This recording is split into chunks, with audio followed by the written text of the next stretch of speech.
اللہم صلی علی محمد وعلی آل محمد کما صلیت علی ابراہیم وعلی آل ابراہیم انک حمید مجید۔ اللہم بارک علی محمد وعلی آل محمد کما بارکت علی ابراہیم وعلی آل ابراہیم انک حمید مجید۔ اعوذ باللہ من الشیطان الرجیم، بسم اللہ الرحمن الرحیم۔ بسم الله الرحمن الرحيم.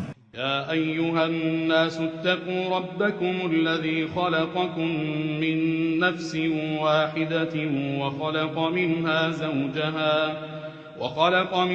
زوجها وبث منهما رجالا كثيرا ونساء واتقوا الله الذي تساءلون به والأرحام إن الله كان عليكم رقيبا وآتوا اليتامى أموالهم ولا تتبدلوا الخبيث بالطيب ولا تأكلوا أموالهم إلى أموالكم إنه كان حوبا كبيرا۔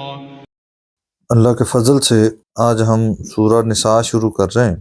سورہ نساء میں خواتین کے کچھ معاملات بیان ہوئے ہیں، اس وجہ سے سورت کا نام نساء رکھا گیا۔ سب سے پہلی آیت جو ہے اس کو رسول اللہ صلی اللہ علیہ وسلم نے خطبہ نکاح میں شامل کیا۔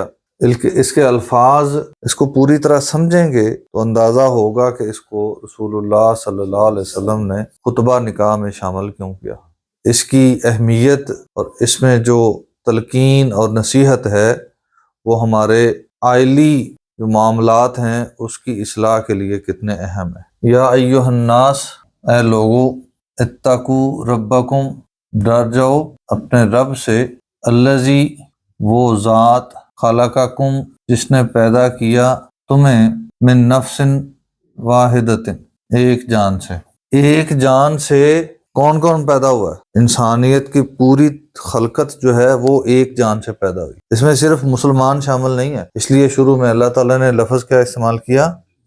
یا ایھا الناس، یا ایھا الذین آمنوا نہیں کہا۔ وخلق منہا زوجہا، اور اس میں سے پیدا فرمایا اس کی بیوی کو، وبث منہما، اور پھیلا دیے ان دونوں میں سے، رجالا کثیرا، بہت سارے مرد، ونساء، اور عورتیں۔ واتقوا اللہ، اور اللہ سے ڈر جاؤ، الذی، وہ ذات، تساءلون بہ، جس کے نام سے تم سوال کرتے ہو، والارحام، اور رشتہ داریوں کے متعلق ڈر جاؤ۔ ان اللہ، بے شک اللہ تعالی، کان، ہے، علیکم، تم پر، رقیبہ، نگہبان۔ اب آپ اس آیت کو خطبہ نکاح کے محل وقوع میں سمجھنے کی کوشش کریں۔ نکاح ایک ایسا مرحلہ ہوتا ہے جب ایک نیا رشتہ قائم ہو رہا ہوتا ہے، اور اس میں جن ذمہ داریوں کی طرف توجہ دلانا مقصود ہے وہ یہ کہ کوئی بھی رشتہ وہ نکاح کی صورت میں وجود پانے والا ہو یا اس کے علاوہ، ماں بیٹے کا رشتہ ہو، باپ بیٹے کا رشتہ ہو، کوئی بھی بہن بھائی کا رشتہ ہو، رشتے کا احترام، رشتے کا تقدس کب قائم رہ سکتا ہے؟ جب اس میں اللہ سے ڈرنے کا تصور موجود ہو۔ اگر اللہ سے ڈرنے کا تصور موجود نہ ہو تو بیٹا باپ کی عزت نہیں کرتا۔ بیٹا باپ کی عزت یا بیٹا باپ کی ڈانٹ ڈپٹ کو کب تسلیم کرتا ہے؟ جب اس کے دل میں اللہ کا خوف موجود ہو، اور اللہ نے جو قرآن مجید میں والدین کی اہمیت بیان کی ہے اس کا احساس موجود ہوگا تو وہ ڈانٹ ڈپٹ کو بھی قبول کرے گا اور عزت بھی کرے گا۔ اور اگر اللہ کا خوف موجود نہ ہو تو پھر کوئی بیٹا اپنے باپ کی طرف سے ان احتیاط کو تسلیم نہیں کرتا۔ اسی طرح جو رشتہ قائم ہو رہا ہے اس میں بہت سارے پہلو دیکھنے والے ہوتے ہیں۔ بعض دفعہ جو مرد ہے مالی طور پہ طاقتور ہوتا ہے، اس کو رزق کی وسعت اس کے پاس ہوتی ہے، اور جو خاتون جس کے ساتھ رشتہ قائم ہو رہا ہے وہ کمزور ہوتی ہے۔ اس صورت میں مرد اس خاتون کے رشتے کا تقدس کب قائم رکھے گا؟ جب وہ اللہ سے ڈرتا ہوگا۔ اگر اللہ سے ڈرتا نہیں ہوگا پھر ہمارے معاشرے میں جو خواتین کے ساتھ استحصال ہو رہا ہے وہ اسی روش پہ قائم رہے گا۔ عورت کو جوتی کا جو ایک تصور پایا جاتا ہے کہ عورت کی حیثیت جوتی کی طرح ہے، پہن لی نہ پہنی تو نہ پہنی، یہ تصور تب قائم رہتا ہے جب اس میں اللہ تعالیٰ کا خوف موجود نہ ہو، جب اس بات کا احساس نہ ہو کہ کل ہم نے ان سارے معاملات کا اللہ کے سامنے جواب دہ ہونا ہے۔ تو اس صورت میں انسان ان سارے معاملات ہے اس میں شیطانی جو رویے ہیں ان کی طرف مائل ہو جاتا ہے۔ اللہ تعالیٰ نے فرمایا واتقوا اللہ الذی تساءلون بہ، اس ذات سے ڈر جاؤ جس کے نام سے تم مانگتے ہو۔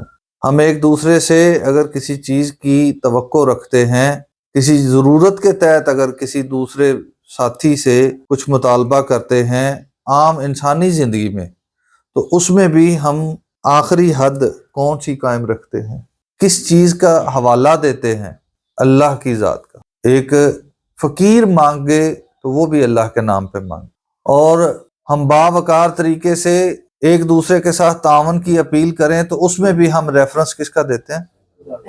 اللہ کا، کہ اللہ آپ کو اجر دے گا۔ تو جس ذات کے نام پہ تم مانگتے ہو، جب رشتے قائم ہوتے ہیں تو اس میں بھی جو حقوق اور فرائض اللہ نے وضع کر دیے، ان حقوق اور فرائض کا مطالبہ بھی کب ہوتا ہے، کس طریقے سے ہوتا ہے؟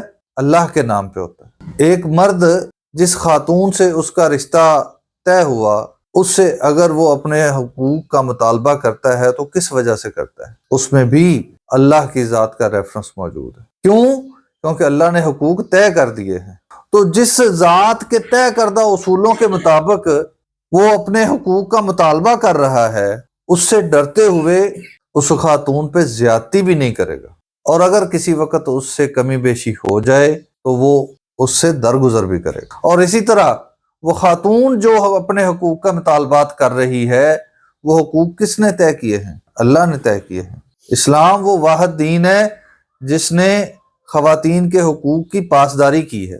تو جس ذات کے نام سے وہ اپنے حقوق کا مطالبہ کر رہی ہے، اس سے ڈرتے ہوئے وہ اس بات کا بھی خیال رکھے کہ جس شخص کے ساتھ اس کا رشتہ طے ہوا ہے، اس کی عزت و آبرو اور مال کی حفاظت کرنا اس کی ذمہ داری ہے۔ وہ اس کے ساتھ کوئی چالاکی، کوئی دغا بازی نہ کرے۔ اللہ سے ڈرتی ہوگی تو وہ ساری چیزوں کا خیال رکھے گی، خامد کی طرف سے، اس مرد کی طرف سے جس کے ساتھ اس کا رشتہ طے ہوا ہے۔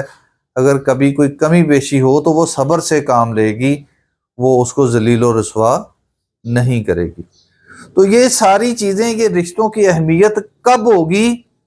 جب اللہ کا خوف موجود ہوگا۔ قوانین اس قدر معاشرے میں امن قائم نہیں کر سکتے جس قدر اللہ کا خوف معاشرے میں امن قائم کر سکتا ہے۔ یقیناً قوانین کا اپنا کردار موجود ہے، یہ نہیں ہے کہ قوانین ہونے نہیں چاہیے، لیکن انسان تب پرسکون ہو سکتا ہے جب وہ خود اللہ سے ڈرنے والا ہو، تو پھر گناہ سرزدی نہیں ہوتا۔ تو رشتوں کی پاسداری، رشتوں کا تقدس، رشتوں کی اہمیت، وہ کیا بنیادی رشتے ہوں جو نسلی رشتے جن کو ہم کہہ سکتے ہیں، یا اختیاری رشتے ہوں جو نکاح کی صورت میں رشتے قائم ہوتے ہیں۔